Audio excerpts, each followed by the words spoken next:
और आप देख रहे हैं देश और दुनिया की तमाम खबरें। आइए रुक करते हैं हमारी आज की खबरों की ओर। आज युवा ब्रह्म शक्ति उदयपुर के वृक्षारोपण कार्यक्रम की श्रृंखला में तृतीय वृक्षारोपण कार्यक्रम भेरूजी मंदिर विनायक वाटिका के पीछे प्रेमशंकर पालीवाल जी की अध्यक्षता में हुआ। राजस्थान उदयपुर आज के कार्यक्रम में संरक्षक महेंद्र श्री भारद्वाज, जिलाध्यक्ष प्रेमशंकर जी पालीवाल, जिला उपाध्यक्ष राजेश जी औदिच्य ने अपने विचार व्यक्त किए। आज के कार्यक्रम में संरक्षक पूर्णा शंकर जी मनेरिया, सवीना शाखा संरक्षक पुरुषोत्तम जी भट्ट, उपाध्यक्ष नाथूलाल जी मनेरिया, वरिष्ठ उपाध्यक्ष अशोक जी पालीवाल, जिला उपाध्यक्ष राजेश जी औदिच्य, जिला उपाध्यक्ष दिनेश जी औदिच्य, प्रकाश जी दादिच्य, संगठन मंत्री कमलेश जी चौबीसा, दिनेश जी पालीवाल, राजू भाई केसूली, हर्ष जी मनेरिया, जिला संरक्षक मोहन जी नागदा, युवा ब्रह्म शक्ति वागड़ प्रभारी विजय श्री शर्मा, साथ ही सभी युवा ब्रह्म शक्ति मेवाड़ उदयपुर के सभी वरिष्ठ पदाधिकारी उपस्थित रहे।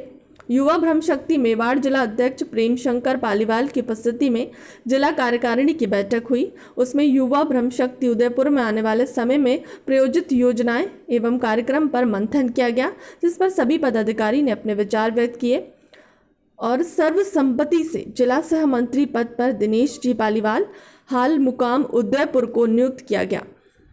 आज युवा ब्रह्म शक्ति वृक्षारोपण का जो तृतीय चरण का सावन मास में जो प्रोग्राम है उसको देखकर बहुत अच्छा लगा। शानदार आयोजन, उदयपुर की टीम ने जो एकजुटता दिखाकर सबको जोड़ने का जो काम कर रही है उसके लिए बहुत बहुत पूरी टीम का आभार और साधुवाद। जय हिंद, जय परशुराम। जय जय परशुराम। ये जो प्रोग्राम है ये हमने जो किया है उसका उत्साह सबको है और इसके लिए वृक्षारोपण का जो प्रोग्राम है वो हम हर हफ्ते कर रहे हैं। ये हमारा तीसरा चरण है। इसके लिए सबको धन्यवाद एंड सबको साधुवाद। जय जय। नमस्कार। ब्रह्म शक्ति मेवाड़, आज युवा ब्रह्म शक्ति मेवाड़ का तृतीय वृक्षारोपण कार्यक्रम आयोजित हो रहा है और श्रावण का ये पवित्र मास है और इस मास में युवा ब्रह्म शक्ति मेवाड़ ने एक बीड़ा उठाया कि हर सप्ताह पूरे उदयपुर में भ्रमण करते हुए वृक्षारोपण का कार्यक्रम आयोजित किया जाएगा और इसी के तहत आज ये तीसरा कार्यक्रम है और युवा ब्रह्म शक्ति मेवाड़ ने पूरे उदयपुर में इस तरह का एक अभियान चलाया। ये वास्तव में प्रकृति को देखते हुए बहुत ही अच्छा अभियान है और इस अभियान को लेकर के हम आम जन और लोगों में भी यही कहना चाहते हैं कि इस अभियान से जुड़ें, अधिक से अधिक हरियाली और प्रकृति के प्रति सजग हों और श्रावण के इस मास में इंद्रदेव की भी विशेष कृपा रहती है और इस कृपा के साथ में जो वृक्षारोपण कार्यक्रम कर रहे हैं ये वृक्ष अधिक से अधिक पनपेंगे और प्रकृति को इससे अच्छा एक वातावरण मिलेगा और प्रकृति शुद्ध रहेगी। युवा ब्रह्म शक्ति मेवाड़ जिला कार्यकारिणी के हमारे जो मुख्य संरक्षक महोदय महेंद्र जी भाई साहब और हमारे जिलाध्यक्ष प्रेम जी भाई साहब ने जो लॉकडाउन के बाद जो आगाज स्टार्ट किया है वृक्षारोपण का, आज उसका तृतीय चरण चल रहा है। साथ ही साथ हम लोग शाखाओं का गठन भी किए जा रहे हैं। हम लोग वृक्षारोपण का जो कार्यक्रम है आज हमारा तृतीय चरण है। अगले संडे हम लोग मतलब फोर्थ चरण करेंगे हम अगले चरण और हम इसके साथ साथ शाखाओं का गठन भी निरंतर रूप से करते जाएंगे। इस तरह उदयपुर में जो हम कार्यक्रम कर रहे हैं पूरी तरह से कार्यकारिणी का पूरा विस्तार जिला स्तर पे और वृक्षारोपण कार्यक्रम हम लोग किए जाएंगे। वृक्षारोपण के कार्यक्रम के अलावा आप और क्या क्या कार्यक्रम कर रहे हैं? इसके बाद हमारा जो नेक्स्ट हमारा जो टारगेट रहेगा वो रहेगा हमारा जो रक्त तर्पण जो हमने किया था पिछले साल राजसमंद में 1601 यूनिट का। अब वो जो हमने 7000 यूनिट के आसपास हम लोग प्रोवाइड करा चुके हैं पेशेंट्स को। अब चूँकि सारी मेडिकल टीमों की तरफ से हम लोगों पे प्रेशर है कि आप और ब्लड डोनेशन कैंप करें, तो हमारा एक नया जो कार्यक्रम रहेगा आगामी वो ये रहेगा कि हम ब्लड डोनेशन कैंप करें और जो हमारी जो वहाँ पे जो वैकेंसी आ गई है, जो मतलब ब्लड अवेलेबल नहीं है, वो हम अवेलेबल करावें और ब्रह्म सेवा में आगे बढ़ें। मोहन जी नागदा, युवा ब्रह्म शक्ति मेवाड़ से मैं मोहन नागदा, माननीय श्री अध्यक्ष महोदय प्रेम जी पालीवाल, आदरणीय श्री संरक्षक महोदय श्री महेंद्र कुमार जी भारद्वाज और माननीय सब सदस्यगण, आज जो हमें चतुर्थ वृक्षारोपण का कार्य किया, तृतीय वृक्षारोपण का कार्य किया सर्वसम्मति से बहुत अच्छा रहा और इसी तरह चतुर्थ वृक्षारोपण का कार्य आगे संपन्न करने जाएंगे।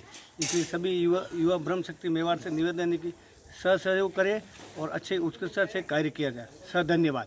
हम सर्वे भवन्तु सुखिनः की कामना से युवा ब्रह्म शक्ति की तरफ से वृक्षारोपण का अभिनव कार्यक्रम विभिन्न पार्कों में और कॉलोनी में निःशुल्क किया जा रहा है।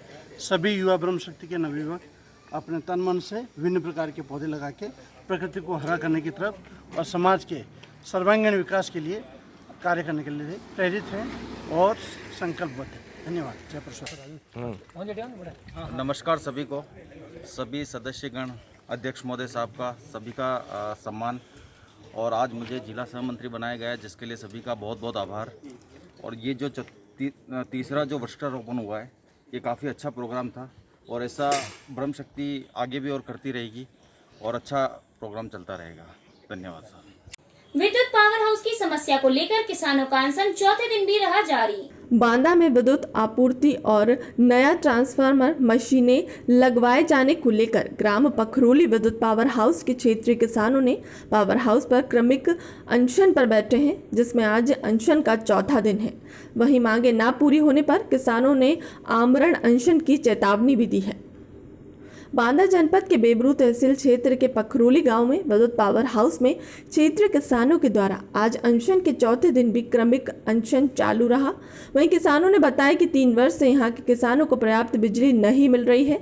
अधिशासी अभियंता एसडीओ जेई से किसान कई बार अनुरोध कर चुके हैं, लेकिन अभी तक दूसरा ट्रांसफार्मर नहीं लगाया गया और ना ही मशीनें चेंज की गई। यहाँ के किसानों की मांग है कि यहाँ पर 2 ट्रांसफार्मर लगाना चाहिए और यहाँ की मशीनें पूरी तरह से बदली जाना चाहिए, क्योंकि इस पावर हाउस से लगभग 3 से 4 गांव तक बिजली पहुँचती है, लेकिन लो वोल्टेज के कारण यहाँ के किसान परेशान हैं। किसानों ने यह भी बताया कि अगर 3 दिन के अंदर समस्या का समाधान नहीं होता है तो आमरण अनशन करने को बाध्य होंगे।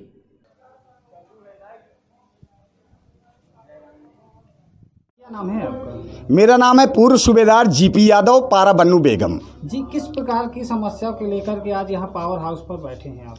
बिजली की आपूर्ति के कारण से हम आज बैठे हैं। यहाँ पर 2 ट्रांसफार्म है, एक ट्रांसफार्म पूर्ण रूप से कंडम है, एक ट्रांसफार्म बचा है और 3 मशीनें हैं। 3 मशीनें और आनी चाहिए, ओवरलोड हो रहा है। इस समस्या को लेकर हम यहाँ पर बैठे हुए हैं।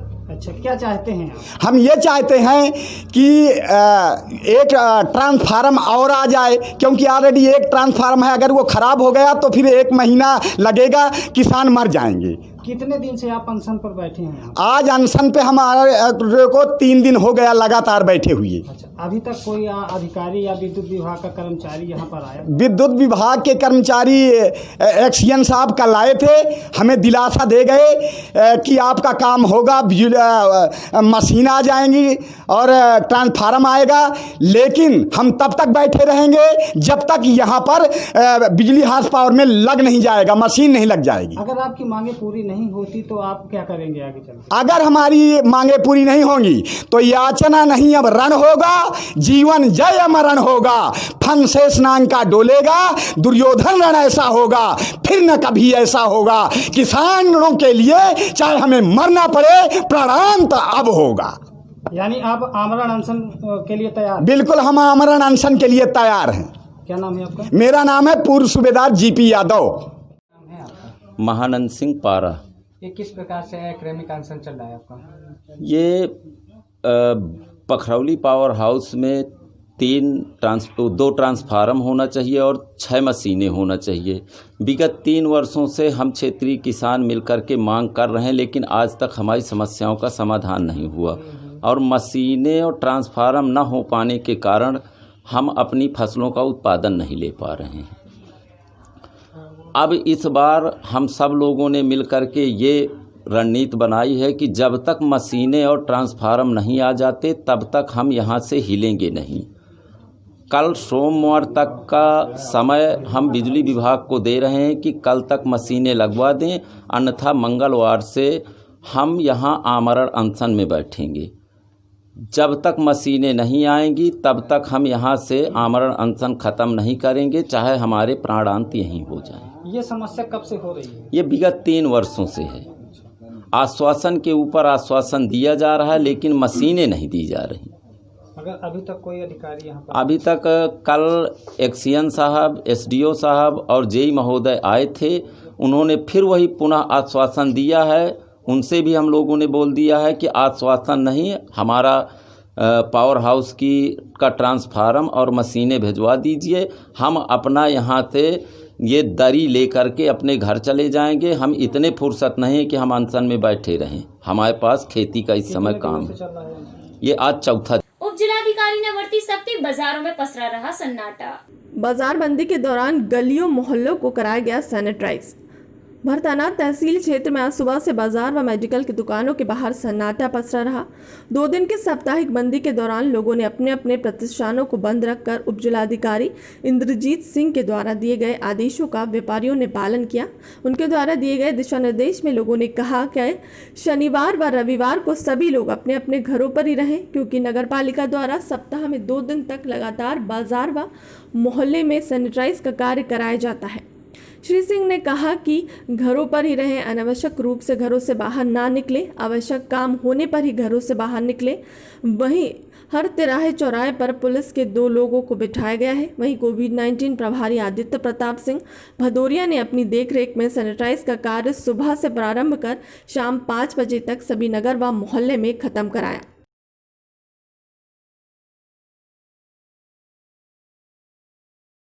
पोरसा थाना पुलिस ने मटियापुरा गांव के बेहड़ में जुआ के फड़ पर मारा छापा। पुलिस अधीक्षक महोदय अनुराग सुजानिया, अति पुलिस अधीक्षक महोदय हंसराज सिंह और एसटीओपी महोदय अवनीश बंसल के दिशा निर्देश में चलाए जा रहे जुआ सट्टे धरपकड़ अभियान के तहत पोरसा थाना प्रभारी अतुल सिंह द्वारा में अपनी टीम के द्वारा लगातार जुआ पकड़ने का प्रयास किया जा रहा है। आज दिनांक 26 जुलाई 2020 को मुखबिर की सूचना पर मटियापुरा के बेहड़ में दबिश देकर 7 आरोपी उक्त सराहनीय कार्य में थाना प्रभारी Atul Singh, sub inspector Pawan Singh Bhadauria, sub inspector Dharmendra Malviya, प्रधान आरक्षक शिव सिंह सैनी, आरक्षक अर्जुन जाट, आरक्षक अनिल तोमर, आरक्षक राघवेंद्र रजावत, आरक्षक ब्रजेश सिंह, आरक्षक लोकेश रजावत, आरक्षक योगेंद्र गुर्जर, आरक्षक अनूप सिसोदिया, आरक्षक नरेंद्र भदौरिया, डायल 100 चालक भीम तोमर की सराहनीय भूमिका रही। सर ये जो जुआ पकड़ा है आज कहाँ से पकड़ा, इसके बारे में बताएं। ये सूचना प्राप्त हुई थी कि मटियापुरा बिहाड़ में जुआ लग रहा है, तो उसकी सूचना पर दबिश दी गई थी, जिसमें घेराबंदी करके 7 लोगों को पकड़ा है। इनसे 16,700 रुपये जब्त किए गए हैं और 13 जुआ एक्ट और श्रीमान कलेक्टर महोदय के गाइडलाइंस की अवहेलना करने के जो 188, 269, 270 IPC के तहत कार्रवाई की गई है और अभी कार्रवाई जारी है। बकरी चराने जा रही लड़की को गोली मारकर किया गया घायल। इटावा में युवती की दिन दहाड़े गोली मारकर किया घायल, गंभीर अवस्था में जिला अस्पताल से सैफई PIG किया गया रेफर। घटना की जानकारी मिलते ही पुलिस विभाग के आला अधिकारी मौके पर पहुंच मामले की पड़ताल में जुट गए। वहीं इस पूरे मामले में SP सिटी का कहना है कि लड़की नेशनल हाईवे की सर्विस रोड पर बकरी चराने जा रही थी, तभी बाइक सवार 2 युवक ने बीच में गोली मार दी। गोली मारने का वालों के खिलाफ सुराग लगा है, जल्द से जल्द खुलासा किया जाएगा। इटावा थाना इकदिल इलाके में उस वक्त हड़कंप मच गया जब दिनदहाड़े एक युवती के 2 बाइक सवार युवक गोली मारकर फरार हो गए। घटना की जानकारी मिलते पुलिस ने युवती को घायल अवस्था में जिला अस्पताल रेफर किया गया, जहां उसकी हालत गंभीर देखते हुए युवती को सैफई PGI रेफर कर दिया गया। बताया जा रहा है कि युवती रोशनी अपने घर से बकरी चराने जा रही थी, तभी बाइक सवार युवक ने पीछे से गोली मार दी, जिससे वह घायल हो गई, लेकिन अभी तक साफ नहीं हो पाया है किन वजह से युवती को गोली मारकर घायल किया गया है। घटना की जानकारी मिलते ही CO SP सिटी मौके पर पहुंचकर घटनास्थल का जायजा लिया। वहीं इस मामले में SP सिटी रमेश सिंह का कहना है कि इकदिल इलाके में एक युवती बकरी चराने जा रही थी, तभी बाइक सवार 2 युवक ने पीछे से गोली मार दी। घटना की जानकारी मिलते ही युवती को जिला अस्पताल लाया गया, जहां से उसको सैफई PGI के लिए रेफर कर दिया गया। घटना में कुछ तथ्य प्रकाश में आए हैं। घटना का अनावरण शीघ्र ही कर दिया जाएगा। ये थाना इकदिल का मैटर है, इसे पुलिस द्वारा लाया गया, जिसके पीठ में चोट लगी, जिसका प्राइमरी ट्रीटमेंट देने के बाद सैफई रेफर कर दिया गया। किस तरह की चोट लगी है? पीठ में गोली लगी है। गोली है, क्या कंडीशन है उसकी? सीरियस कंडीशन थी, जिसका प्राइमरी ट्रीटमेंट देने के बाद सैफई रेफर कर दिया गया। थाना एकदिल में एक कस्बे में ही लुधियान मोहल्ला है, उसमें एक लड़की है रोशनी, जो कि लोधी जात की है। वो बकरी चराने जा रही थी। तो जो फ्लाई ओवर बना हुआ है इधर से उधर जाने के लिए, तो वहीं पे आगे जाके एक स्टैंड है जहाँ बैठने के लिए बना हुआ है, वहाँ पर दो लोग एक मोटरसाइकिल से आए और उससे हल्का रोक के उसको पीठ में लेफ्ट में गोली मार दिए हैं। उनका इलाज कराने के लिए सैफई में भर्ती किया गया है। वो अभी अंडर कंट्रोल है, दिक्कत नहीं है। और जो गोली मारे हैं इनके विषय में कुछ सुराग मिला हुआ है, दो लोगों के विषय में, और जल्दी से जल्दी इसमें कार्रवाई कर ली जाएगी। एक नौजवान की करंट लगने से हुई दर्दनाक मौत। सिटी थाना क्षेत्र के ग्राम तेड़ूपाड़ा में 11 विद्युत लाइन पर चढ़कर बिजली सुधारने पहुंचे एक नौजवान की करंट लगने से दर्दनाक मौत हो गई। बिजली पोल पर काम करते समय युवक को लगा करंट। युवक रविंद्र रावत 33 kV पर काम करते समय हुआ हादसा। निजी खेत पर लाइट ले जा रहा था। युवक काफी देर खंबे पर लटका रहा। युवक की मौत से आक्रोशित ग्रामीणों ने गेंडोल सब स्टेशन पर ही कर्मचारी की मारपीट, गंभीर घायल त्रिलोक सिंह सिविल अस्पताल में भर्ती, प्राथमिक उपचार के बाद ग्वालियर रेफर। पुलिस मौके पर डबरा सिटी थाना क्षेत्र की घटनास्थल पर पुलिस पहुंच चुकी थी। 11 kV के पोल पर टंगे नौजवान के शव को नीचे उतारने का पुलिस प्रयास कर रही है। मृतक का नाम रविंद्र रावत बताया गया। मृतक रविंद्र रावत विद्युत पोल के ऊपर बिजली संधारण के लिए कैसे पहुंचा, किसने परमिट दिया, ऐसे कई सवाल लोगों के जहन में रह रहकर उठ रहे हैं। 11 kV की चालू लाइन पर रविंद्र किसकी इजाजत से चढ़ा? फिलहाल पुलिस ने नौजवान के शव को निगरानी में लेकर पोस्टमार्टम हाउस के लिए शव को ले जाया जा रहा है। जांच पड़ताल के बाद भी खुलासा होगा कि मृतक 11 kV के पोल पर कैसे चढ़ गया और किसके कहने से चढ़ गया। इसमें युवक की लापरवाही है अथवा विभाग की भी। बलवाड़ी फाटा कुंडल के बीच एक गड्ढे में पेड़ लगाकर विरोध प्रदर्शन कर रहे हैं किसान। कुंडल स्टेट हाईवे नंबर 150 के खराब काम के कारण एक महीने में सड़क उखड़ रही है। बीटापेट मलकापुर स्टेट हाईवे कुंडल से गुजरता है। इस सड़क का निर्माण करते समय ठेकेदार ने किसी भी नियम का पालन नहीं किया।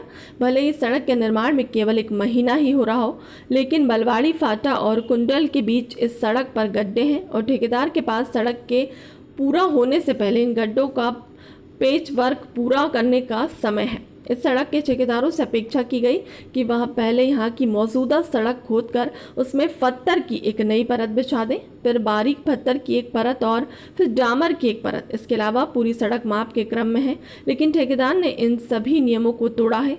सड़क को चौड़ा करने के दौरान ठेकेदार को फुटपाथ खोदना और पत्थरों और चकते से भरना था, लेकिन ठेकेदार ने केवल मिट्टी से भरने का काम किया है। इन ठेकेदारों के पर्यवेक्षकों को भी समय समय पर किसानों द्वारा इंगित किया गया था। इस जघन्य कृत्य को फिल्माते समय उनका वीडियो इस विभाग के उप अभियंता माननीय द्वारा लिया गया था। भाऊ साहेब हजारे जी को भी भेजा गया था, लेकिन किसी ने भी आज तक उनकी रुचि नहीं ली। लेकिन ठेकेदार ने इस पर एक हॉट मिक्स मटेरियल डंपर लगाया है। इसे डंप किया गया और इसे लोडर के साथ फैलाया है और यह सब एक साधारण रोलर के साथ रोल करके किया गया है। किसानों न केवल सरकारी धन के दुरुपयोग के लिए ठेकेदार की आलोचना की, बल्कि इस तरह के घटिया काम करके बड़े पैमाने पर भ्रष्टाचार किया। बीटा कुंडल सड़क एक यातायात सड़क है। लोग हमेशा यहाँ से आते जाते रहते हैं और क्षेत्र में 3 चीनी कारखाने और औद्योगिक एस्टेट है। उनके पास बहुत ट्रैफिक है। सवाल यह है कि क्या ये सड़कें इन सड़कों पर आने जाने वाले गन्ना वाहनों के वजन को झेल पाएंगी। इस अवसर पर जिला बैंक के निदेशक करण लाड, सड़क संघर्ष समिति के अध्यक्ष श्रीकांत लाड, वसंत लाड, प्रवेश थोरबेले, विजय लाड, मुकुंद जोशी, चंदन नगारे और बड़ी संख्या में किसान उपस्थित थे। लॉकडाउन का उल्लंघन करते हुए लोगों को पुलिस द्वारा दिलाई गई शपथ। बड़नगर पुलिस द्वारा लॉकडाउन का उल्लंघन करते हुए पकड़े गए लोगों को शपथ दिलाते हुए प्रत्येक रविवार को प्रशासन द्वारा संपूर्ण लॉकडाउन लागू है। आज रविवार के दिन सुबह से ही लोगों की आवाजाही पूर्ण रूप से नगर के आसपास बैरिकेडिंग कर बंद कर दी गई। फिर भी कुछ लोग अपने कामों के लिए घर से बाहर निकले तो पुलिस प्रशासन द्वारा उन्हें वहीं से अपने घर लौटा दिया गया।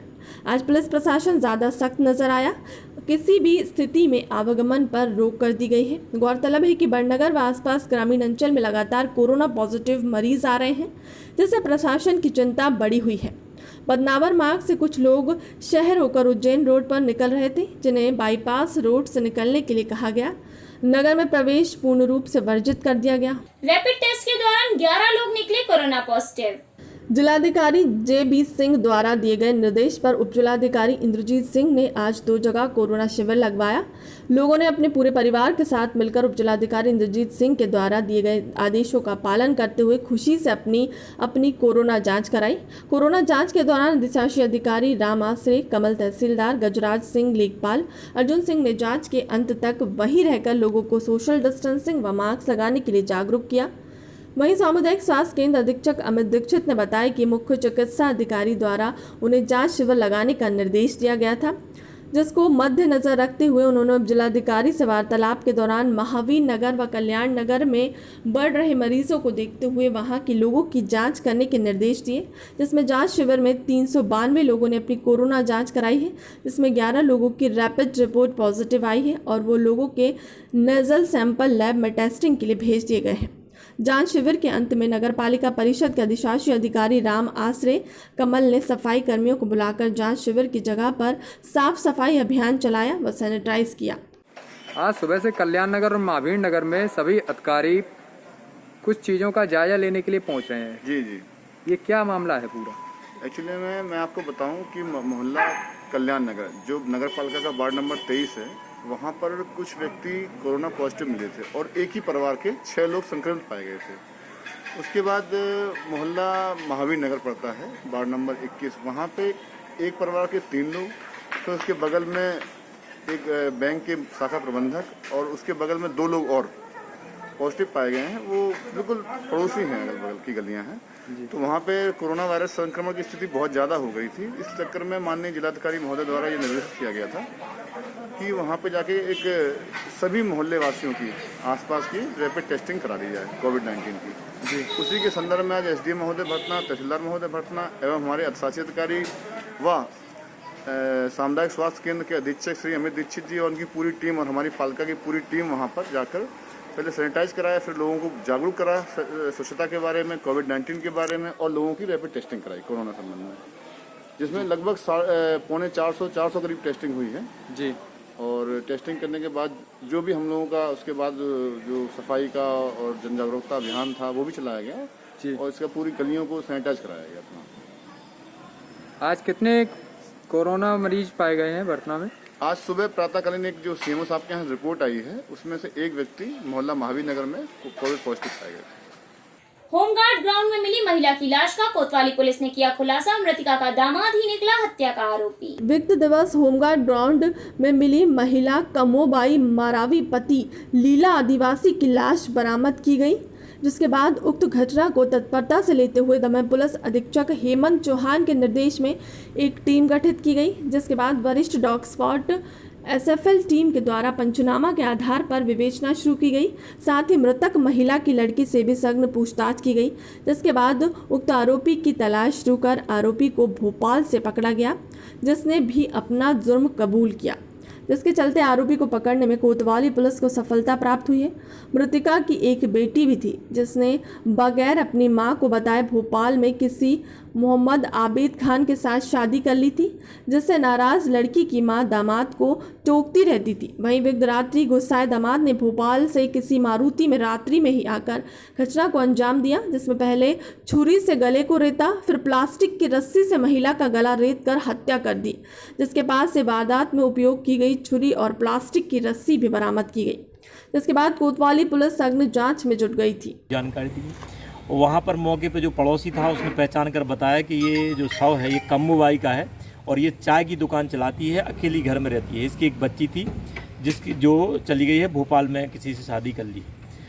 इस सूचना पर उसमें फिर मर्ग कायम किया गया, मर्ग जांच में लिया गया और मर्ग जांच पंचनामा कार्रवाई के दौरान पाया गया कि उसकी गर्दन में प्लास्टिक की जो रस्सी थी उससे गर्दन कसी हुई थी और यहाँ रेता भी गया था, गर्दन में घाव था, जिस पर मर्ग कायम किया गया था। जिस मर्ग के दौरान प्रथम दृष्टया अपराध धारा 302-201 का पाए जाने से अज्ञात आरोपी के खिलाफ 302-201 का प्रकरण पंजीबद्ध किया गया था। विवेचना की गई और विवेचना दौरान जो भी साइंटिफिक हमारे हैं विवेचना के और साइबर, इन सब की मदद ली गई और जिससे खुल आया सामने कि जो इसका लड़की का पति है आबिद खान, शेख आबिद खान है, लड़की जो है वो ठाकुर मरावी के है, इन लोगों ने उससे शादी कर ली थी। इस बात पर से उसके जो पति था शेख आबिद, सास उसको टोका टाकी करती थी कम्मू भाई।